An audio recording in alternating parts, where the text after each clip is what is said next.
Anybody fancy a song? Not from me, anyway. Right. Okay. You're now about to get PowerPoint overload. It's not for your benefit, it's for mine to remember what I'm supposed to be talking about, because those of you that have heard me speak before, and whilst I don't speak very often, I speak all the time apparently, but I don't now do many events, which is true, which is what Jess was referring to. Yeah, I'm getting older and my memory's sort of gone, and I go off on a tangent, don't I? Don't nod too many people. Anyway, right, I've got to point you that way, haven't I? Right.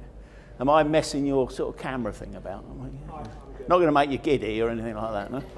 Right, that's me. Right, wrong one.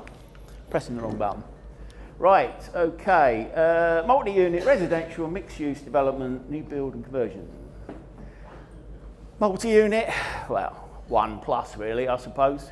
And to make this relevant to as many people in the room as I can, some of the messages I believe that I'm trying to get across are relevant for you and your business, whether you're doing a sourcing, whether you're doing SA, whether you're doing assisted living or whatever.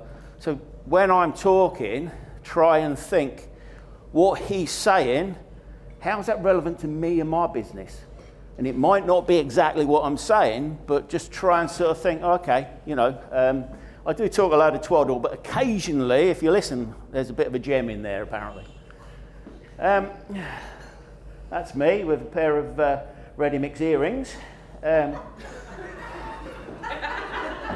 only noticed that picture yesterday when I was sort of, it's a new presentation, and I've been in charge of the tech, and I put that up there, and I thought, yeah, okay. Anyway, that's my son Bryn. Some of you would know Bryn. Much better at presenting than me, and he basically presents my material, but I don't say that when he's here.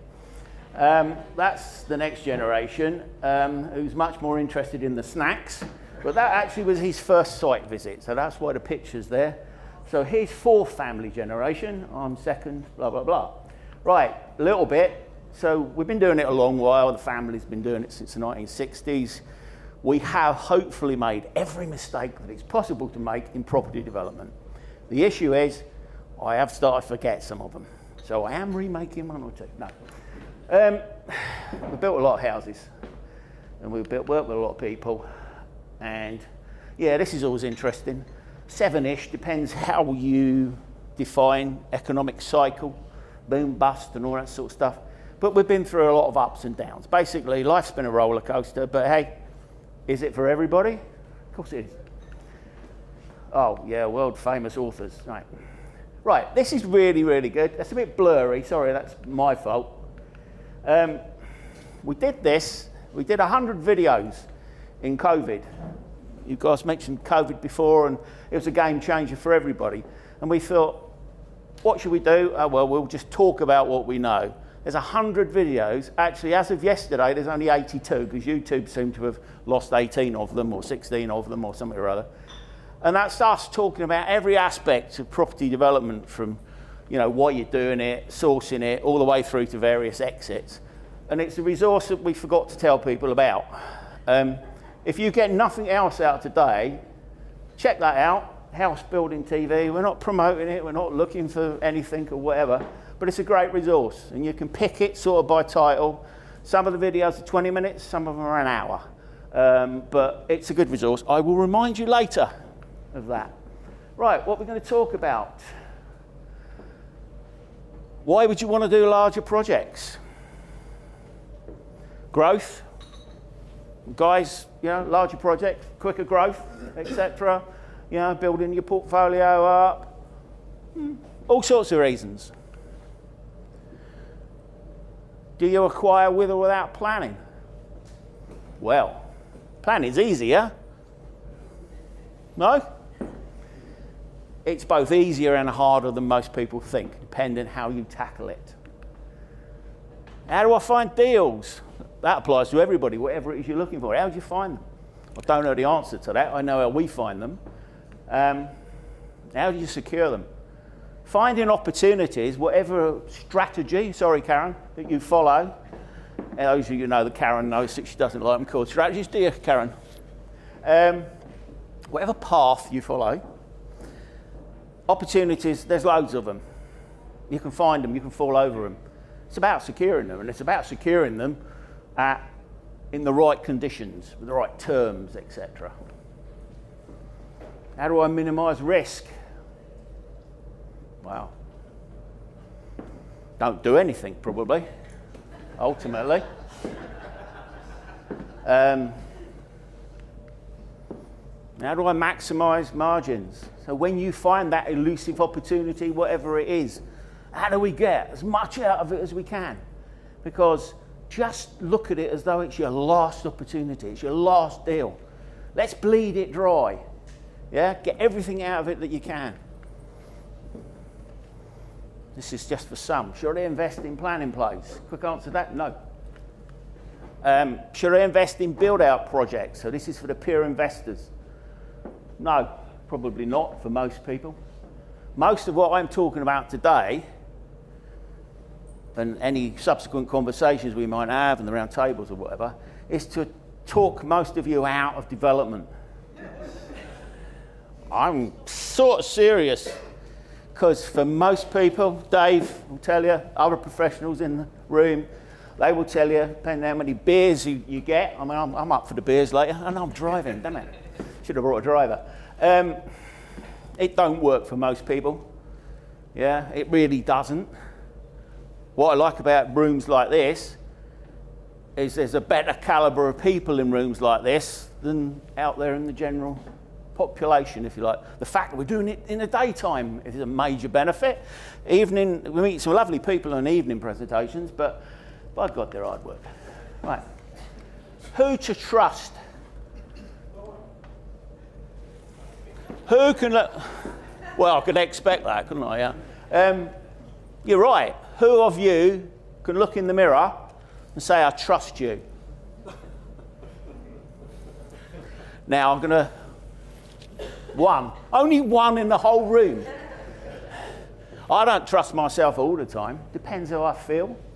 Yeah, so I will declare something. I'm not sure whether I've actually declared this before. I do talk to myself in the mirror. I don't know whether it's out loud or not. I honestly don't know. But when I've got something that I'm sort of puzzling over, I talk. You know, would you do this deal? Yeah? And I would say it's not a bad thing to do. Because if you can't look yourself in the eye, right, now you can look anybody else in the eye. Now, those questions, every one of them, is a 45-minute presentation at least. We could have great time with any one of those questions. They're all fundamental to pretty much most businesses, and particularly development in this respect. But I'm not going to answer any of those probably today, but they are questions that we should all be asking ourselves when we're looking at projects. This is a slide I've never changed. That for us are the 7 main areas of a development project. Sorry, Jess, you can't see that. I'm making you work hard on that camera. Sourcing, appraising, securing, planning, funding, build, exit. All have their own challenges, yeah? Absolutely. So this is where we draw the line. So the first 3 are completely different to the last 4. The first 3 is where we make the deal. We do not make it from that point onwards at all, in any way.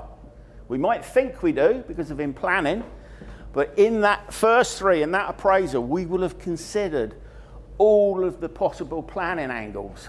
Yeah? The planning will secure it, but those last 4 are purely managed. Challenging? Absolutely. We've got people in the room that can help with pretty much all of those aspects. As a developer, as a business owner, whatever business yours is, effectively, they all come under your remit. Because you might engage, we've got our lawyers here, we're going to use them for securing it, because as we said, depending on what sort of contracts we use, the clauses are absolutely, essential. They've got to be right. The funding, etc. Everything's got to be right. But ultimately, what we're going to talk about for the next 4 hours is what you are as the business leader. You're out there on your own. There's people in the room who are in partnerships. But in your bit of the business, you're still on your own, yeah? certainly if you're at the top of the business. So we say you're the conductor of the orchestra. Now, conductor of an orchestra, and the reason we use this, is they can't play all the instruments. They can probably play 1 or 2 or 3 or 4, I don't know. But they know who to bring in, when to bring them in, at what speed you've got to go, and when to stop. Yeah? So just think of yourself as a business leader, project leader, whatever it is. You are the conductor of your own orchestra. But what you've got to do is put your orchestra together, because that orchestra is every aspect of your project, whatever that might be. I want to talk about 2 aspects really from sort of where we come from. So we always talk about leading. The orchestra, the conductor is leading the orchestra. You've got to lead your development. You've got to lead your project, because if you don't, who else is going to do it? I hear in certain rooms, leverage, leverage, leverage. We talked before about how do I minimise risk. Be careful how you leverage, who you leverage to. Are they going to be working for you, or are they, in many cases, and this is okay, they're working for themselves first and you second. That's okay. A lot of stuff we do in any project is transactional. We'll engage a lawyer, a project manager, whatever it is, whatever aspect. They are purely transactional. We know what we're doing, we know what we're asking for, they know what they're providing, and away we go.